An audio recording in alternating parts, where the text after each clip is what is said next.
Thing we're going to talk about is changing your habits. Now, for a lot of people, just changing your habits, your nutrition habits, is enough to make body composition changes and for you to start getting the most out of your food. So you're actually fueling your body. So we're going to talk about these 8 points and about just making these simple changes without even tracking your food or looking at the other nutrition strategies. So not eating enough, this is quite a big one, especially for mums who have school kids.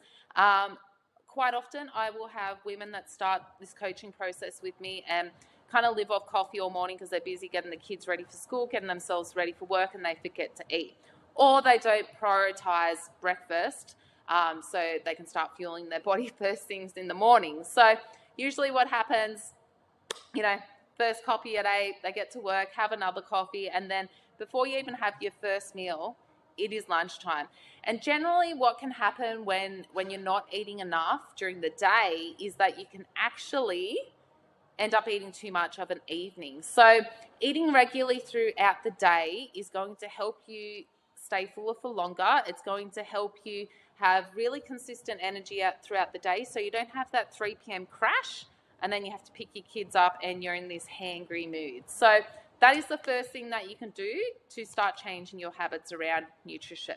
Second thing is on the other end of this, your meals are too big. You're having too much in one sitting. So reducing your meal sizes and really working on your portion sizes is another habit that you can change today.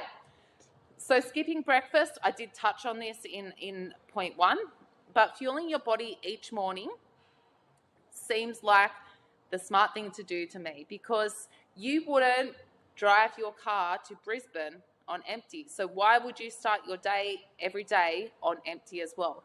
So fueling your body first thing in the morning and then eating regularly throughout the day is going to be the best, not only for fat loss, but for your energy levels and for you to be able to stay on a nice level playing field the whole entire day. 4th point, eating too much processed food. So just by simply changing all that processed food in your diet to fresh food and eating more fruits and vegetables, more lean meats, more whole grains, generally, if you're eating these types of foods, you're not going to be able to overeat because you feel full and satisfied and your body's getting in the right nutrients. So just by cutting out processed food today and replacing that with fresh food and filling up on that fresh food, that could be just enough for you to make huge changes. Point 5, not eating enough protein. So if you're not eating protein at each meal, this is just one simple thing that you can do to make yourself full and satisfied, but also to help with your blood sugar levels as well. So if you're not eating protein in each meal, I would start by including a protein source in every single meal. So point 6, cutting out whole food groups. What we want is a balanced diet full of protein, carbs, and fats. We want a balanced diet full of nutrient-dense foods, but also the soul foods, the foods that are high in fat and sugar and generally the things that you wouldn't be allowed to eat on a diet. So when we cut out all those soul foods and the foods that we really freaking enjoy and we tell ourselves we can't have it, we can't have it, we can't have it, we end up building up this urgency to have it, and then we overeat on it. So eating balanced meals and not cutting out whole food groups.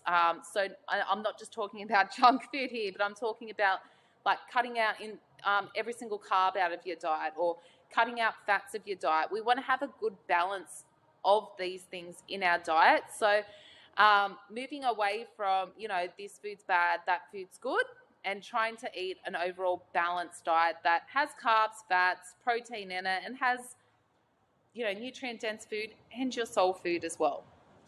So consuming too many liquid calories. So your coffee, your cappuccino has calories in it, your juice has calories, your soft drink has calories, your Gatorade has calories. So all those liquid calories are really easy to overconsume. So when I'm tracking my food and I'm in a place of working towards a target, this is generally where I see how much liquid calories I'm wasting. So, I can go through stages where I have maybe 3 or 4 beverages a day. And when I go into a stage of tracking my food, It's those beverages that are usually taking me over my calories. So reducing the amount of liquid calories that you have in your diet and making sure you're fueling your body with food is going to be key to reducing the calories here. So the eighth final point in this too is, if you're not tracking your food, just start tracking your food rather than trying to work towards a certain goal. If you're not aware of how many calories you're currently consuming, this is a really good tool or task to do so you can see where you're at.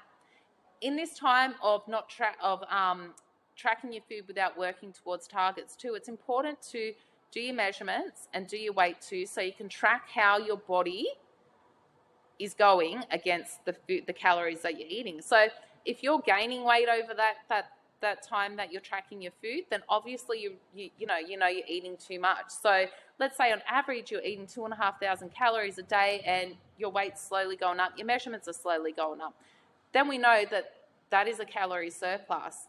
If in that time you just maintain your weight, well then that we know that those calories are your maintenance calories. If in that time you are then losing weight, then we know that is a calorie deficit for you. And just building this habit up with tracking food without having a target or something to kind of stress about to work towards is a really good way to build a good relationship up with actually tracking your food, so it doesn't become overwhelming and doesn't feel like this really awful task. So before we go into anything else in this video, I want you to think about these 8 points and think about what you can actually start changing today in terms of habits before you even start tracking your food or looking at intuitive eating or anything like that.